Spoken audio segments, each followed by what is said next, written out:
Olá, eu sou Mauro, técnico do Museu da Eletrônica. Obrigado porque você assiste os vídeos do canal e ajuda a divulgar essa ideia da preservação, essa ideia do resgate, da restauração e da preservação dos itens clássicos da época histórica que nós chamamos de eletrônica clássica, que começa lá na invenção da válvula triodo, a primeira válvula funcional, e termina mais ou menos na virada do século XX, quando os microcontroladores e microprocessadores começam a controlar as placas eletrônicas. Bom, nesse vídeo nós vamos fazer mais uma abertura de caixa de um lote de componente antigo, que eu tenho certeza que no final desse vídeo você vai pensar o que já comentaram no vídeo anterior que eu fiz aí no canal. Se você não assistiu, logo aí abaixo no seu navegador ou no seu aplicativo você vai encontrar um lote fantástico de componentes que nós abrimos. Agora nós recebemos mais um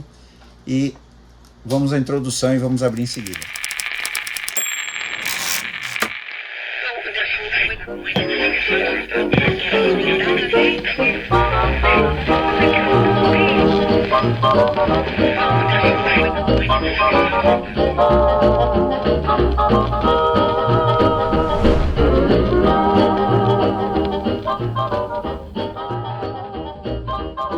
Algumas vezes as pessoas já comentaram os vídeos do canal do museu me perguntando como que a gente consegue componentes para fazer as restaurações. Bom, se eu puder dar um conselho para quem quiser aprender e quem quiser se aventurar nesse mundo maravilhoso da restauração, fora o primeiro conselho mais importante de todos, que é estude muito e o tempo todo e todos os dias, é lógico. Se você quiser se especializar em alguma coisa, você precisa estudar, porque não existe prática, não existe excelência num trabalho onde só tem prática, porque nós estamos falando de um ramo da ciência. A eletrônica é um ramo da ciência, o trabalho em eletrônica ele pode ser considerado científico.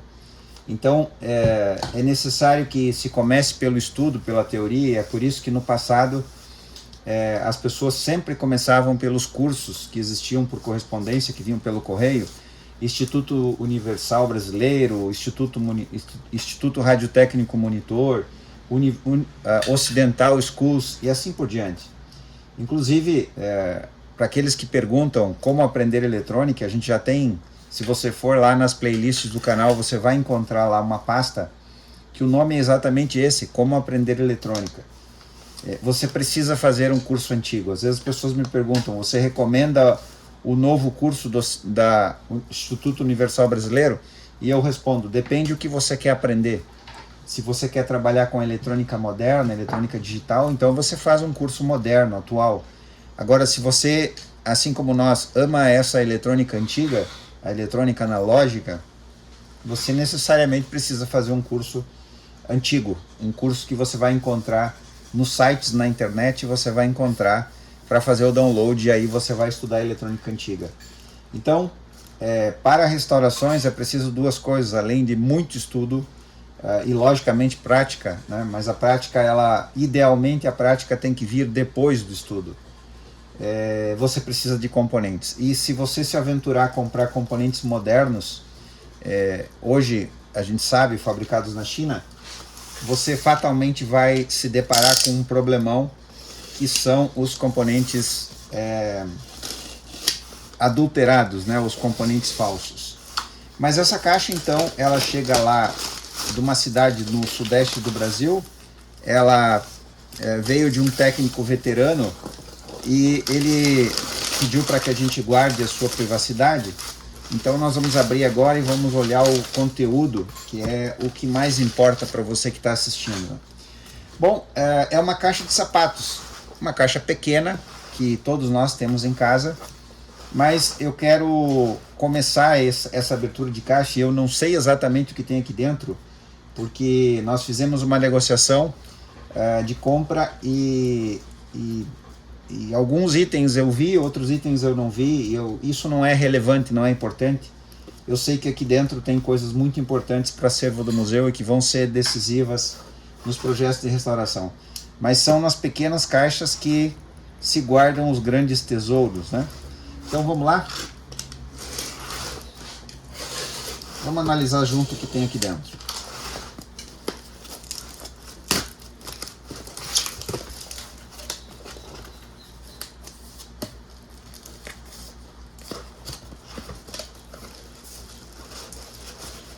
Muito bem embalado.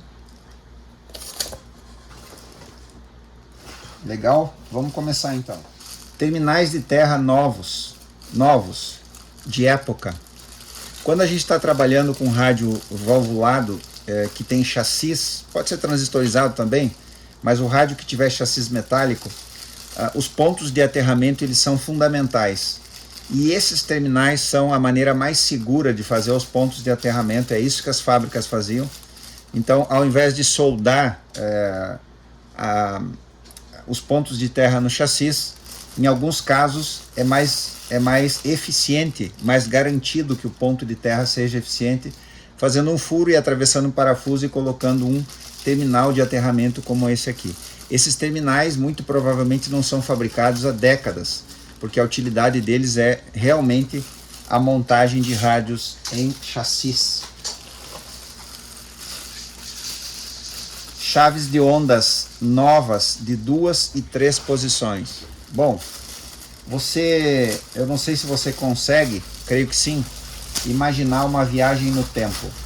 Se você consegue entrar numa viagem imaginária no tempo e você voltar na segunda metade dos anos 1950, isso, exatamente, 1950, você vai entrar numa loja de eletrônica com a intenção de comprar componentes, partes para você montar um rádio, e uma das coisas que você vai comprar então é exatamente isso aqui, a chave de ondas que o seu rádio precisa. Vamos ver, duas faixas.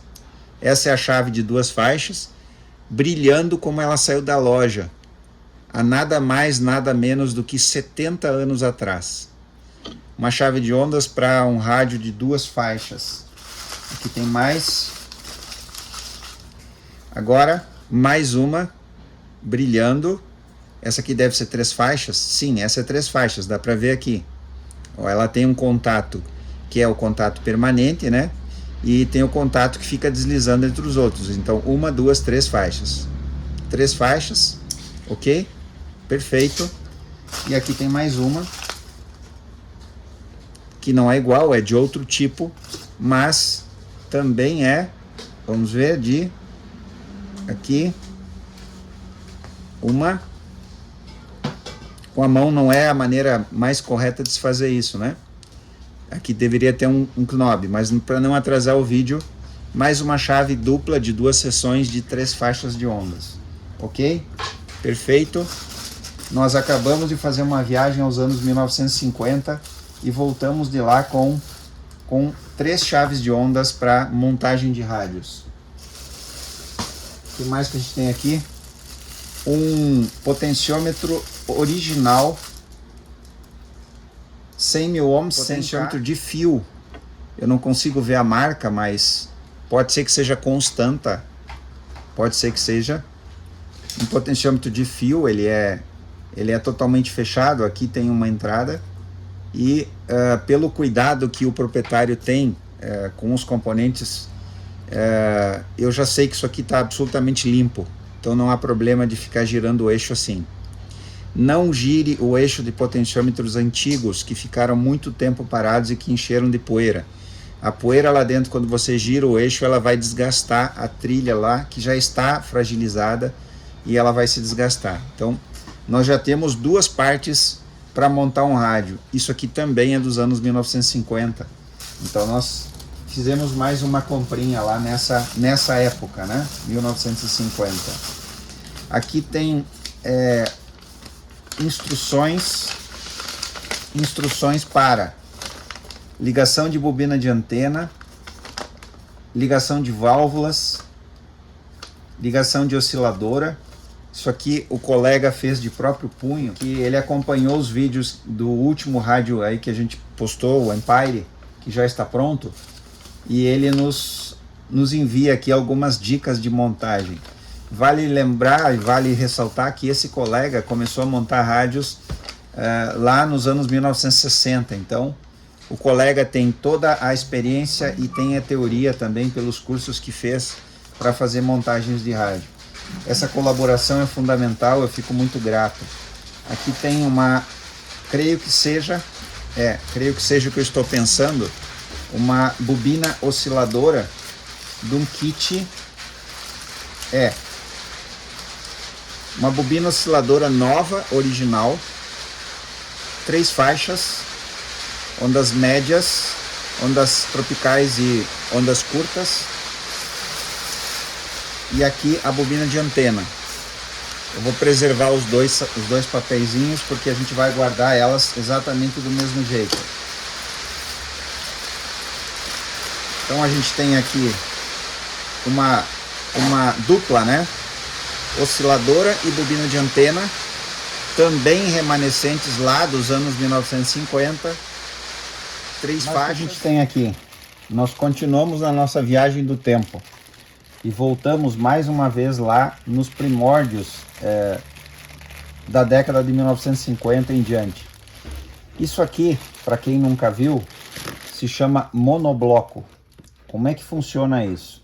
Nessa época incrível, essa época maravilhosa da eletrônica antiga, quando as pessoas podiam ir até as lojas e comprar kits para montar os rádios. Claro, existiram kits de televisores também, mas os mais populares eram os kits de rádios. Essa aqui era uma opção, que era comprar um kit da Lumor. Kit Lumor M103S, 3 faixas. A gente pode chamar isso aqui também de monobloco. Aqui está chamando de kit, mas também a gente pode designar como monobloco. Vamos dar uma olhada nas instruções que vieram aqui. Aqui estão as ligações do monobloco. Então, com isso aqui em mãos, o que a gente precisa para montar um rádio? O monobloco já faz toda a parte de RF, eu vou mostrar daqui a pouco, a parte de oscilação e antena, assim como chave de troca de faixas para um rádio de 3 faixas. A gente precisa de uma 6BE6, uma 6BA6, aqui a gente tem uma válvula amplificadora de RF e osciladora, né, uma conversora osciladora.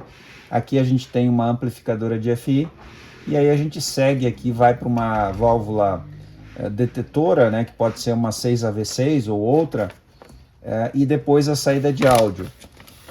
Aqui a gente tem então o diagrama para montagem de um rádio, e olha, é tão interessante que a gente poderia conseguir um fabricante de chassis ou alguma empresa que fabrique o chassis ainda em 2024, e a gente podia fazer didaticamente essa montagem desse rádio, indo passo a passo, analisando como que funciona cada circuito, o caminho que os sinais tomam, o comportamento dos sinais dentro das válvulas, o comportamento do circuito oscilador, que normalmente a gente vai ver no esquema aqui na parte de baixo, mas aqui como se trata de um kit, então no monobloco está tudo resolvido ali, né? E aqui as instruções para calibragem, o ajuste, né? O ajuste do rastreio da faixa, das 3 faixas inclusive, de 530 a 1630 kHz, 2.2 a 7.5 MHz e 7.5 a 22 MHz. Seria um rádio maravilhoso que a gente poderia montar, e essa pode ser uma boa ideia que me ocorreu nesse momento. Bom, vamos ver o que interessa agora, que é o monobloco. As fábricas produziram uma quantidade quase que incontável desses componentes nessa época de montagem de rádios. E o que a gente tem aqui então? A gente tem uma chave de troca de faixas com eixo longo, que permite que você coloque isso num chassis, e você vai ter bastante opções aqui de posição do chassis. Esse é um tamanho padrão, para que quando fique lá dentro do chassis, sobre o suficiente para colocar o knob aqui, ou o botão se você prefere. Então aqui está a chave de 3 faixas de ondas.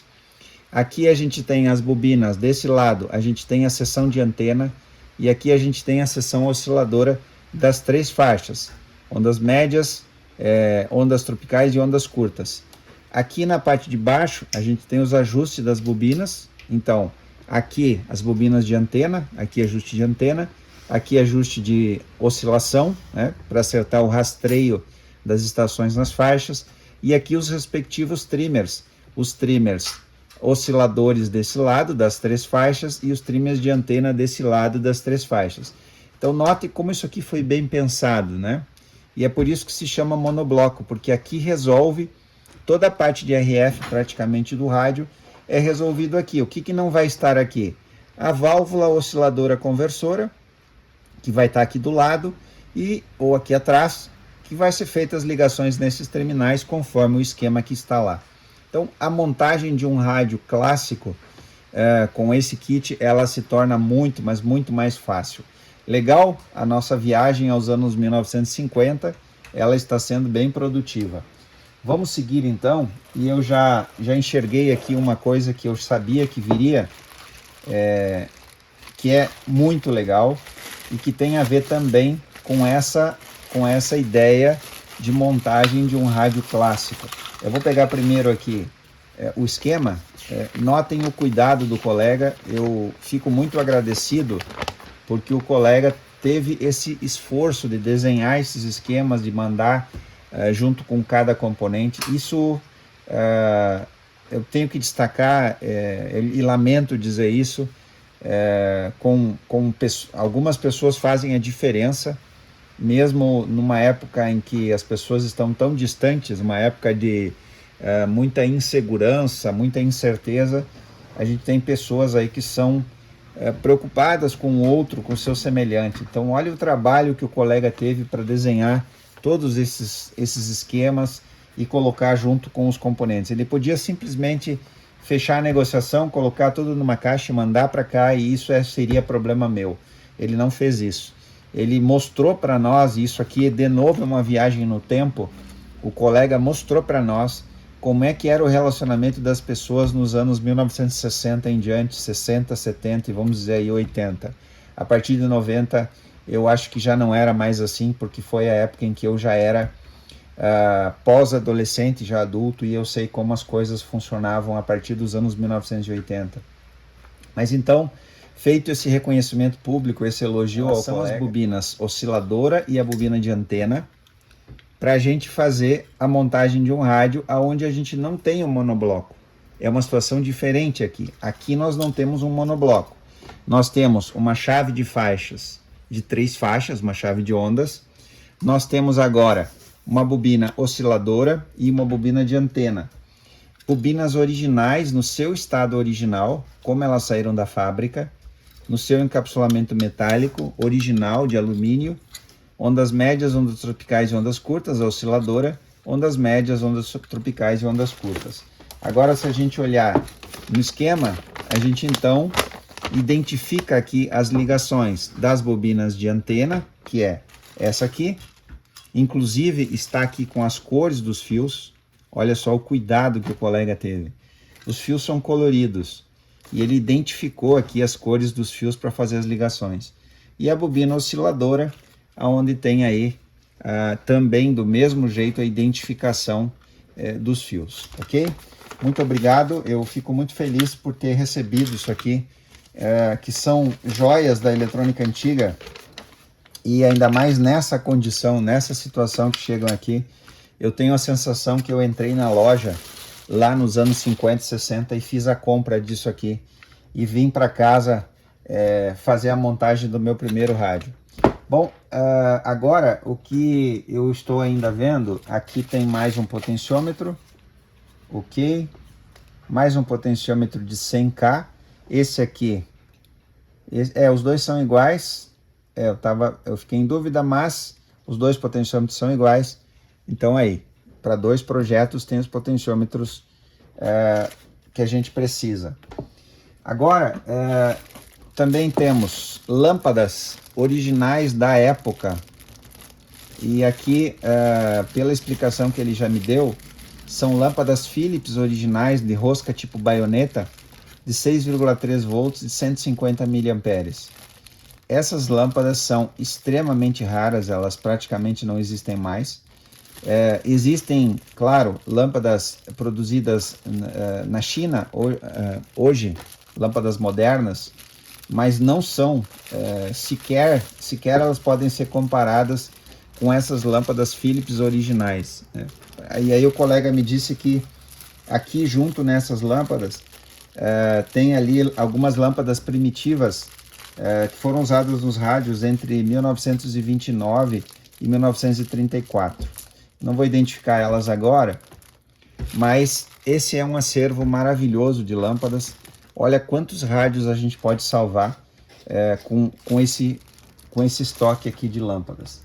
Agora, a gente partindo quase para o final, eu vou pegar isso aqui que ele me falou que ia enviar, vou compartilhar com vocês, e a cereja do bolo fica para o final, que são as válvulas, que a gente vai falar sobre elas daqui a pouco. O que é isso aqui? Se nós considerarmos o rádio Transglobe B481, ele tem 9 faixas, ele tem FM, e ele tem ondas médias, e depois todas as faixas de ondas tropicais e ondas curtas, que você já conhece porque acompanha os vídeos do canal. Agora, a sintonia do Transglobe, ela é analógica, então você tem um ponteiro girando, porque você tem lá um capacitor variável, e jamais você vai conseguir com o Transglobe conseguir visualmente num dial analógico achar a frequência exata, que é o que a gente tem hoje nos rádios digitais. Por exemplo, no X-Data, que a gente usa aqui às vezes para aferir frequências de receptores analógicos, ele tem a frequência no display. E agora, com esse aparelho, se chama Dirac. O que é isso? É um frequencímetro digital para instalar num rádio analógico. Exatamente. Então a gente vai alimentar ele de 6 a 15 volts, vai colocar lá em cima do rádio, ou do lado do rádio, tem uma entrada, e essa entrada vai ter lá, por exemplo, no rádio Transglobe, no B481, vai ter uma saída que vai trazer aqui o sinal, que vai fazer com que o frequencímetro, quando ligado aqui e configurado, ele vai então apresentar a frequência que a gente está sintonizando o rádio. É um ótimo equipamento para a gente lembrar dessa história do passado e para a gente fazer uma adaptação aqui no museu.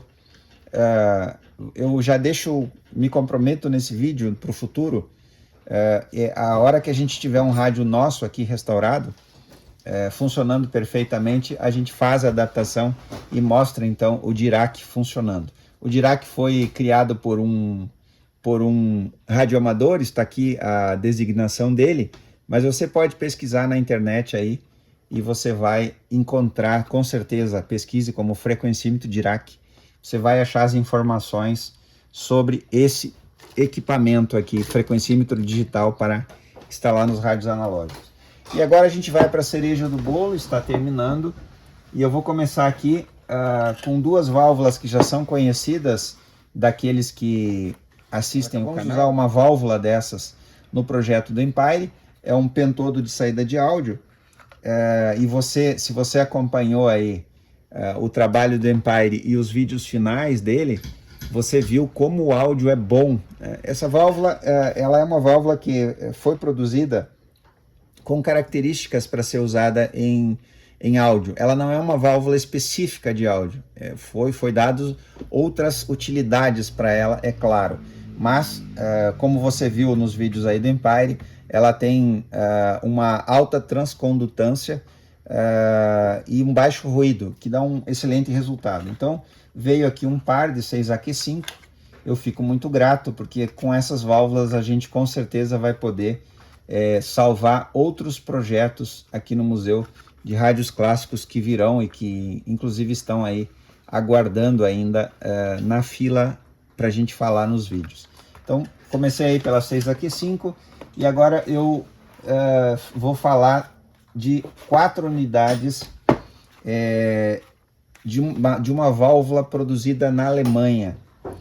E a gente é obrigado, a gente não tem como não reconhecer a qualidade daquilo que é feito na Alemanha, inclusive na embalagem. Olha, isso aqui é original. Essa válvula 5Y3, ela foi produzida a partir de 1934. É claro que a gente não tem como saber de que lote que é essa aqui, mas ela é um duplo diodo de aquecimento direto, uma válvula retificadora, e ela vai funcionar muito bem e vai ser muito útil para projetos de rádios a partir de 1934. Olhe agora o detalhe, olha o que eu gostaria de compartilhar com vocês. A válvula vem embalado num tecido muito macio, né? Olha só, isso é original, pela fita aqui grudada, você vê que ela está amarelada pelos anos. E aqui está então a 5Y3GT Ultron original, fabricado na Alemanha, uma válvula retificadora de onda completa, muito robusta, muito confiável. Essa válvula se notabilizou no mundo dos amplificadores e no mundo dos rádios por ser muito confiável. Então, legal, agora a gente tem 4 unidades, e essas unidades aí, então, elas com certeza em algum momento, elas vão ajudar a salvar algum projeto de rádio, algum projeto de restauração. Agora eu vou para a última válvula que está ali na caixa, e ela realmente é a cereja do bolo. Ela merece esse status que a gente vai dar para essa válvula agora que está ali na caixa.